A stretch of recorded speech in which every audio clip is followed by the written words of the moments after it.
여서 산탐다 오랜만이네. 오늘 414 4월 14일이고요 화요일입니다. 현재 시각 6시 17분. 대략 한 10도? 오우 14도네. 조금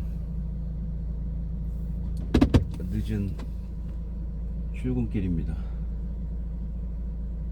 뛰다 보니까 오늘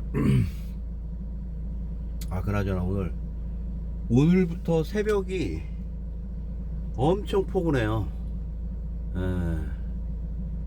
1년 365일을 쭉 모니터링 해봤을 때, 물론 뭐 저녁에 뭐 뛰시는 분도 있고, 점심에 뛰시는 분도 있고, 오전에 뛰시는 분도 있고, 또 이제 저처럼 새벽에 뛰시는 사람들도 있는데, 그러니까 3시 반에서 4시에 그러니까 일출 전에 이제 뛰게 되면 가장 두려운 거는 사실 이제 뛰는 도중에 오는 이제 난 개인적으로 복통, 뭘 잘못 먹어서 이제 이렇게 배변이나 이런 게 제일 두 번째로는 기상. 갑자기 뭐 이렇게 천둥번개 치는 거, 비까지는 괜찮은데 천둥번개 이런 거 좀 많이 두렵더라고. 그 다음이 추위가 개인적으로 굉장히 불편한 조깅의 일상 기상 중에 하나예요. 근데 뭐 4월 14일 오늘 같은 경우는 굉장히 조깅하기에 새벽 4시 한 10분경이었는데 거의 퍼펙트하다. 너무 좋더라고. 게다가 이제 운이 좋게 사쿠라 이 벚꽃이 많이 졌잖아요. 근데다 이런 조깅 코스 중에 벚꽃들이 이렇게 여전히 남아있는 구간이 있어서 생활 속에 아주 즐거운 조깅이었어. 최근에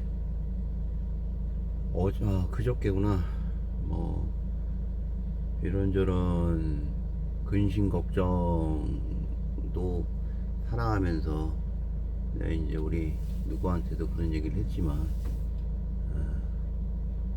활과 어떤 현악기가 있잖아요.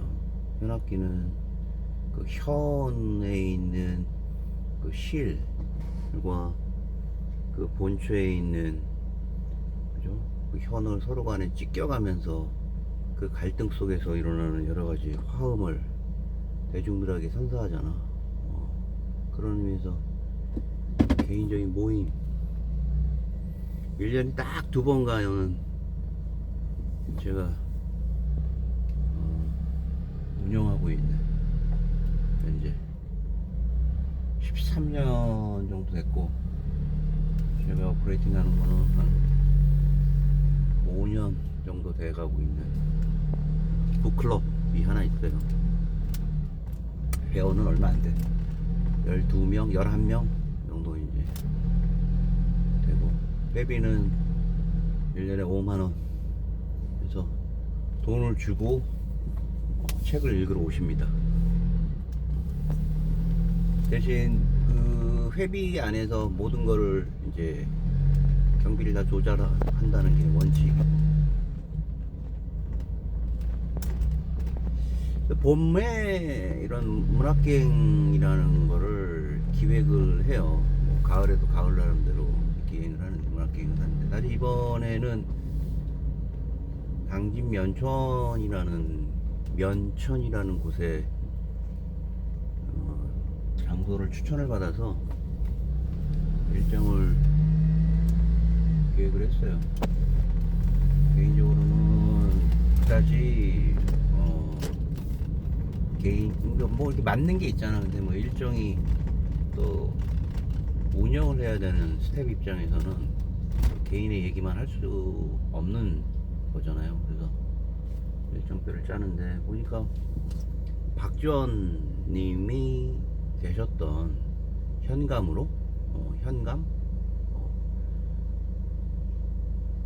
군청에 있는 뭐 그런 공직이었다고 들었는데 정조 정도 될 거예요. 19세기 초반에 그분이 그 일대에 있는 주민들하고 어우러져 살면서 나온 흔적들이 또 가보니까 읍성이라고 해갖고 돌무덤 그 성벽들도 남아있고 또 그가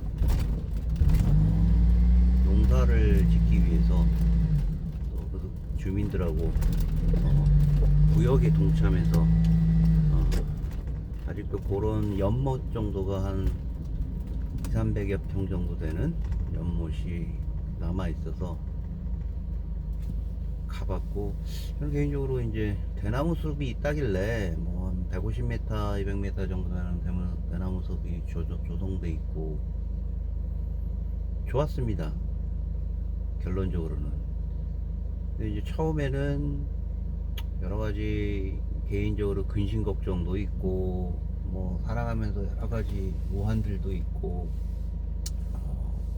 이제 부모님들은 뭐 거의 이제 그죠? 나이를 먹고 그들이 쓰러져 가는 모습을 바라본다는 게 또 대단히 여러 가지 복합적인 생각이 들어요. 그런 거는 내 나이 정도 되면은 다 알 수 없는 여러 가지 5만 가지 색깔의 생각들을 가지게 된다는 게 있어요. 그 서슬퍼랬던 어머니 아버님 돌아가셨지만 그런 분들에 대한 상실감 같은 거, 존재감이 점점점 없어지면서 게다가 그들이 가지고 있던 큰 버팀목이 쓰러져서 복패되는 모습들을 보면은 정말 말 못할 좌절감들도 단편적인 건 아니야. 근데 그게 뭐 내가 가지고 있는 반려자의 부모님과 또 나의 부모님들이 떨어져가는 모습들을 보면 참 가슴 아픕니다. 그런 모습들, 또 조직에 대한 생활, 또 삶에 대한 먹사니즘 등이 교묘하게 이제 변주를 하잖아, 살면서. 제가 지금 이제 55 정도 되는데, 이쯤 되면은 이제 그런 것들이 정말 그 진홍곡처럼 들리기도 하고, 그렇습니다. 연초에 당일 전날까지도 그냥 일정이 잡혀 있어서 가는 거지 그다지 딱히 가고 싶지 않은 그렇더라고. 마치 이제 지금 뭐 어디 먼데 가게 되면은 싫더라고, 가는 게. 그다지 좋지는 않더라고. 근데 이제 막상 가게 되면 또 우리 드라마틱하게 또 놀게 되더라고요. 드라마틱하게. 희한해. 그래서 마치 그 고통 속에서 나오는, 잠시 고통을 잊는 이런 진통제를 맞는 그런 문학여행이었어요. 멸종 그러니까 평택에서 한 40여 분 정도 걸리고 40여 킬로 남짓한 거리였고, 벚꽃이 뭐 압도적으로 우리 그 관광객들을 불러 모으기에 충분한 어떤 양적인 질적인 곳이었습니다. 생각보다 관광적인 요소가 육성 내부에 사람들이 꽤 사는 거예요. 옛날에 그 풍납토성 서울 보면은 토성 안쪽에 많은 사람들이 거기 살고 있듯이 지금 거기 가보면 이제 일반 주민들이 살고 있고 외부에 이제 육성을 계속 복원 중이더라고. 무슨 이유인지 예산이 계속 투입되고 있었다는 거를 보고 일요일 날인데도 계속 공사 중이더라고. 그 다음에 아까 말씀드렸던 유원지, 농수 확보를 위한 유원지였던 것 같은데 땅을 파서 거기에 이제 연못을 만들고 주위에 벚꽃들이 쭉 심어져 있고 객사라고 해서 이제 공무원들이 출장 왔을 때 하루 잘 수 있게 만든다는 걸로 그것도 복원을 멋지게 해놨더라고. 야, 아주 근사했고, 그리고 십수년간 같이 해왔던 이런 애환이 있는 커뮤니티의 사람들과의 대화, 또 오고 가는 또 이렇게 독설들도 있어. 섬찟 그런 또 재미들이 넘실거리는 뭐 한 주였어요. 개인적으로는 지속되는 뭐 그게 어떤 의미에서 나한테 큰 정서적인 또 뭐 경제적인 이득을 줬다고는 할 수 없지만 새벽에 주는 독서 활동이 어떤 효과를 나타냈는가라는 부분에서는 최근까지도 굉장히 좀 만족스럽지 못했어요. 1시간에서 1시간 반 정도 캄캄한 새벽에 읽는, 그리고 정신도 멍렁하잖아요. 운동하고 가가지고 앉아서 또 텍스트를 하는데 하나의 이제 루틴으로 잡아서 했던 내용이었지만 큰 효과를 사실 보지 못했다는 거는 또 말씀드리고 싶은데 개인적으로. 하지만 그 보잘것없는 그 새벽 독서가 어찌 보면은 살아가면서 있잖아요. 많은 고된 불확실성 속에서 그 과거에 그 현재 검증된 어떤 움직이지 않는 실증적인 사상들을 이렇게 새벽에 내가 지금 붙들고 있는 거 아니야. 이렇게 잡고 있는 거잖아, 손으로. 생각이.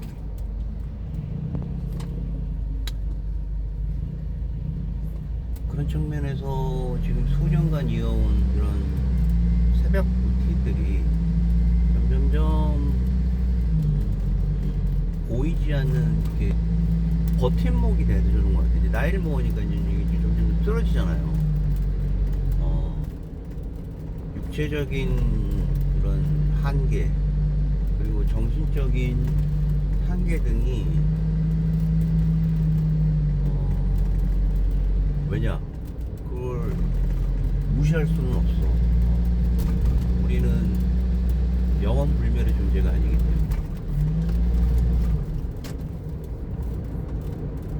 그 와중에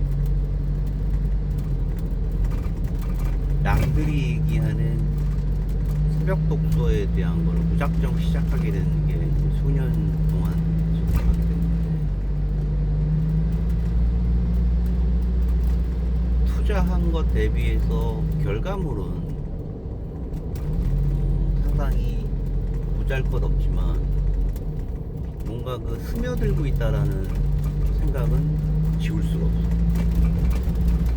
내 개인적인 어떤 꼭 건전함이 좋은 건 아니지만 세상 속에 스며들어 있는 시퍼런 세상을 보면은 켜켜이 보면 보이게 되는 시퍼런 칼날 같은 것들이 있어요. 그 칼날 속에서 그걸 취하거나 그걸 확인하는 거는 그걸 발견하려고 하는 노력하는 사람들의 몫인 것 같아요. 그게 과연 무엇이냐? 그게 그래서 어쨌다는 거냐라고 얘기한다라면 그게 돈은 되지는 않겠지만 또 돈이 아니라고라고도 할 수가 없는 게 건강과 정신에 대한 관계는 한쪽만 편향되게 살 수가 없잖아. 새벽에 가지고 있는 어떤 텍스트가 보이지 않게 내 옆에 이렇게 스며들면서 버팀목을 해준다는 거는 통장에 돈은 꽂히지 않지만 그 길게 롱통으로 봤을 때 거기서 보이는 그 뿌듯함, 건강한 생각, 이런 부분에 있어서는 서서히 내가 투자한 것 대비해서 서서히 효과를 나타내고 있다는 것을 알 수 있게 되더라고요. 잠시 나 기름 좀 넣고.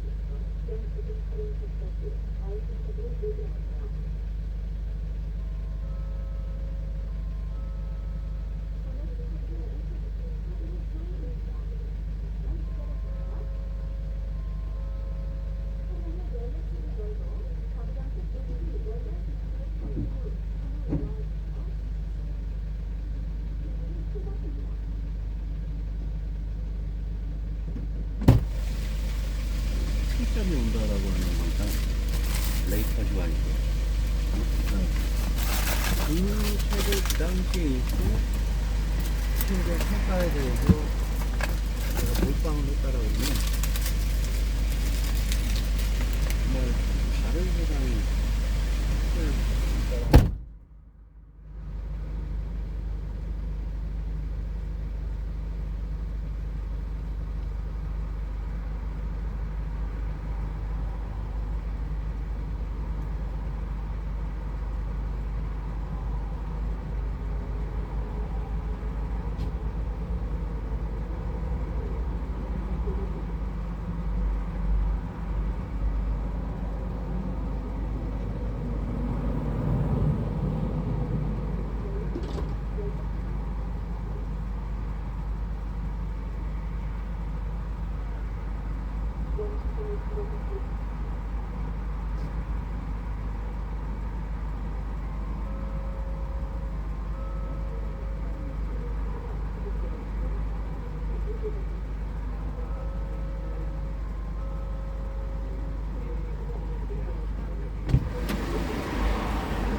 마치 그 루소가 목가적인 인류의 기술 문명에 대한 희망적인 상황을 찬양했듯이 그도 그쪽 과야.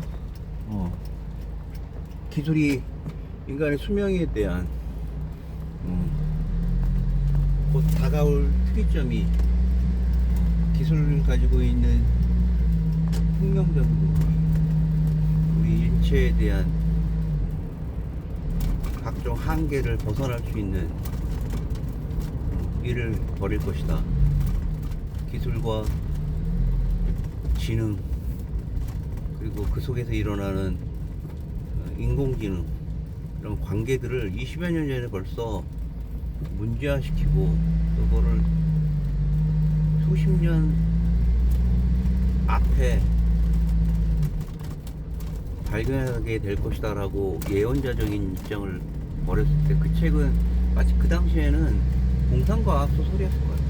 20년 전 후에 얼마 남지 않았는데 라고 하지만 그가 얘기한 거는 보다 더 빨리 왔을 수도 있고 거의 놀랍게도 유사하게,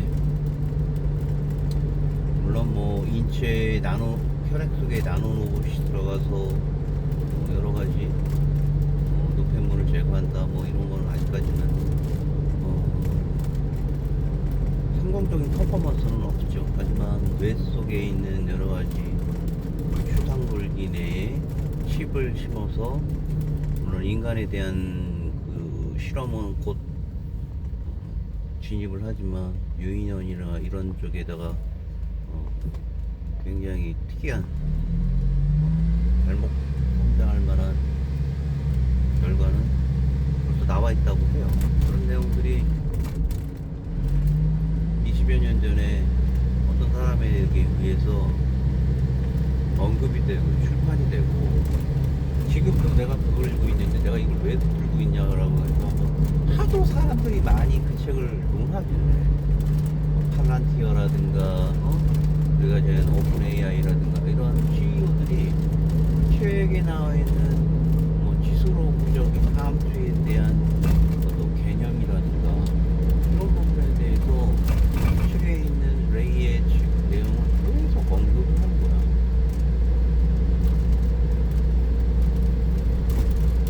그런 걸 내가 만약에 당시에 젊은 나이에 2004년이면 33살, 4살인데 12살, 3살 그런 걸 처음 봤을 때 물론 이해는 하지 못했을 거야.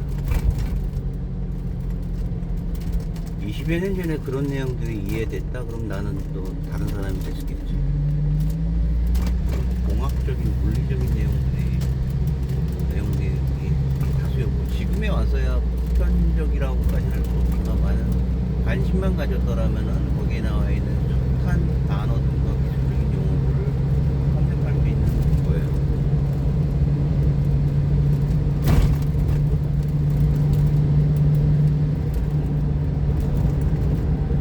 오랜만에 작전 처리되었습니다. 이 방송을 몇 명 정도 볼지는 모르겠지만 사랑하면서 남들이 얘기하는 루틴을 찾아서 그 루틴 중에는 세상을 바꾼 루틴도 있고 또 건강을 위해서 필수적인 루틴들이 있을 거예요. 그런 것들을 리스트업해서 나에 맞는, 내가 노력하는 것보다는 조금 더 약간 좀 어려워야 돼. 그래야지 뭔가 도전할 만한 게 있지. 그리고 지속 가능한 루틴. 뭐 하다가 막 너무 뭐 과하게. 그러니까 루틴이 자꾸 그 건강한 루틴이 무너지는 거는 내가 달성하고자 하는 내 가지고 있는 역량 스펙 대비해서 200%, 300% 되는 거 역효과가 난다는 거야. 110%에서 120% 정도. 그리고 서서히 뭔가 해낼 수 있는